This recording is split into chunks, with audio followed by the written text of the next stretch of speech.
Inman was the director of Naval Intelligence from 1974 to 1976 before moving on to become the vice director of the Defense Intelligence Agency. You can see what he did?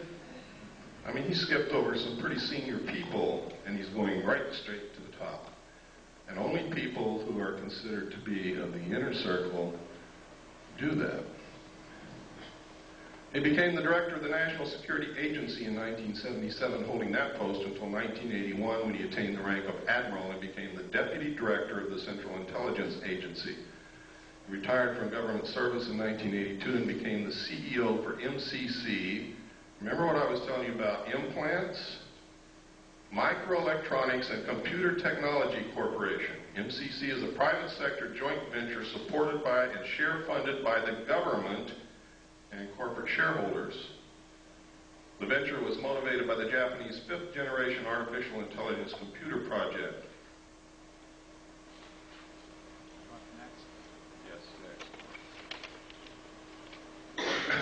This is a letter from Bob. Remember I told you Bob Swan was the one who talked me into going back after I went AWOL. Later, I got married on June the 2nd, 1972. On June the 1st, 1972, I sat down with Bob and a bottle of scotch and I told him everything I knew and gave him a set of documents to prove it. Bob acknowledges that conversation in this letter. He acknowledges what I told him about alien installations on the moon, about the Kennedy assassination, about the fact that I gave him documents that were highly classified, and he says that he doesn't know what happened to them, he doesn't have them anymore, and it's exactly what he should say. Next.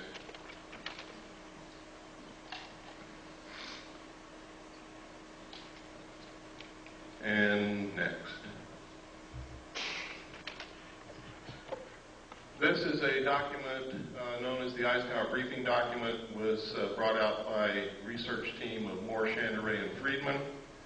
William Moore, with Charles Berlitz, wrote a book called The Roswell Incident, which was the first legitimate work on the so-called crash of the flying saucer near Roswell, New Mexico in 1947. This document is a fraud, and I can prove it to you very easily. But it has a lot of truth in it. In fact, the document itself reads as if it were taken right out of Moore's book, The Roswell Incident. All of the designations on it are legitimate. Top secret and magic was the same designation given to the material that I saw when I was with Naval Intelligence. Magic means Magi controlled. Magi is the majority agency for joint intelligence, which reports only to a top secret group called Majesty 12, also known as Majority 12. It is made up of 19 members. There are 6 from government, 6 from the Executive Committee on the Council on Foreign Relations, 6 from the Jason Scientific Group administered by the MITRE Corporation and Dr. Edward Teller.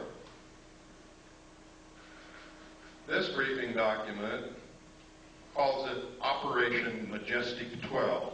The documents that I saw said that it was Operation Majority.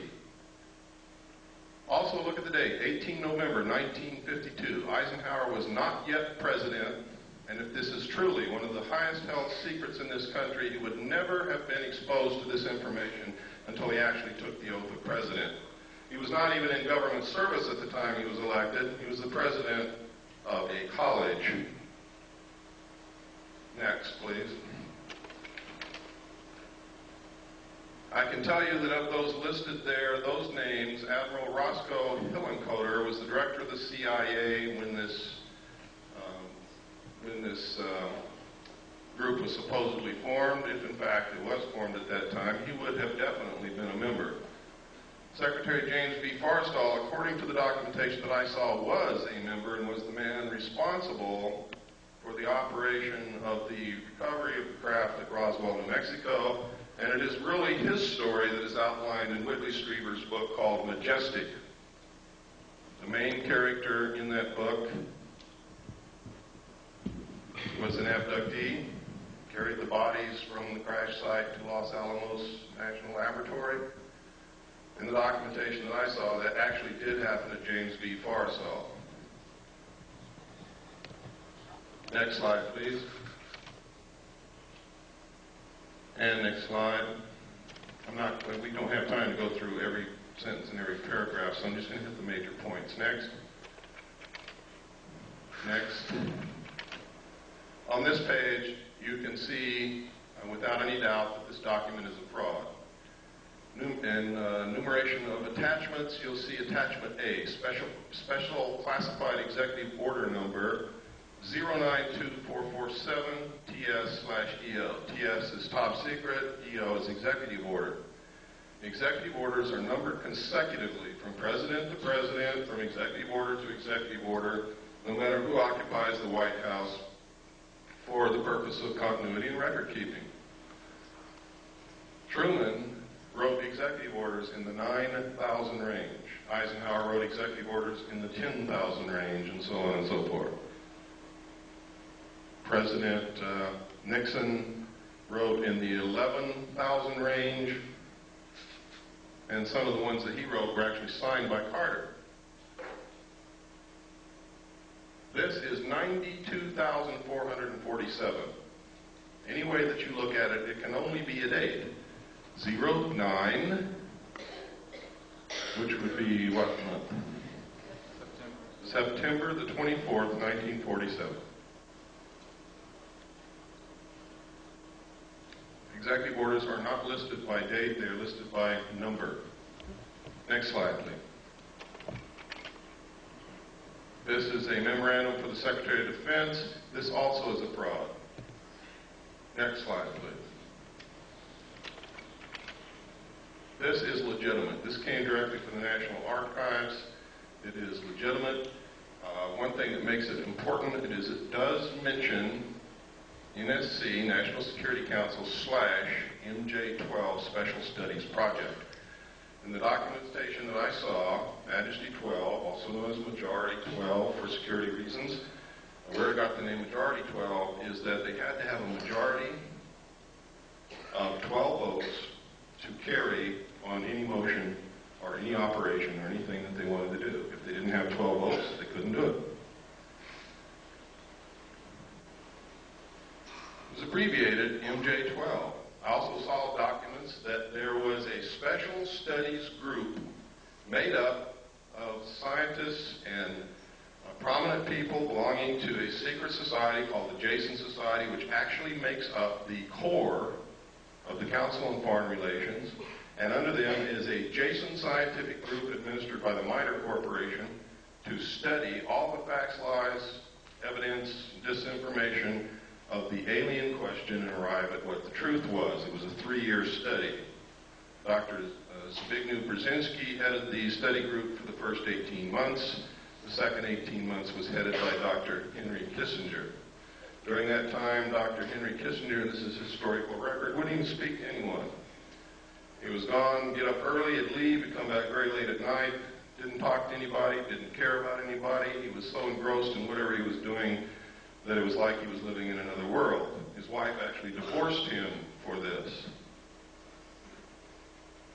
So it fits.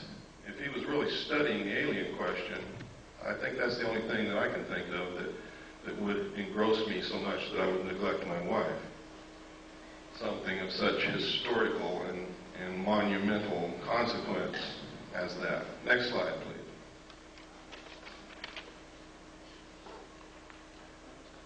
This, nobody knows if this is real or not, but this is one of the documentation that Moore, Channery, and Friedman came out with. Next slide. This is a letter from Jesse Marcel Jr. In the Roswell crash in 1947, Major Jesse Roswell was an intelligence officer attached to Roswell Army Air Force Base, and he was the one who was sent out to check out this wreckage that Mr. Brazel reported on his ranch. When he got there, he determined that this wasn't anything he'd ever seen before, didn't know what it was, gathered it all up, put it in his car, took it home, showed it to his wife and child that night, and the following morning took it into the base. That night, when he showed it to his child, Jesse Marcel Jr., interpreted that this was was pieces of a flying saucer. Now, I don't know if his father told him it was a flying saucer.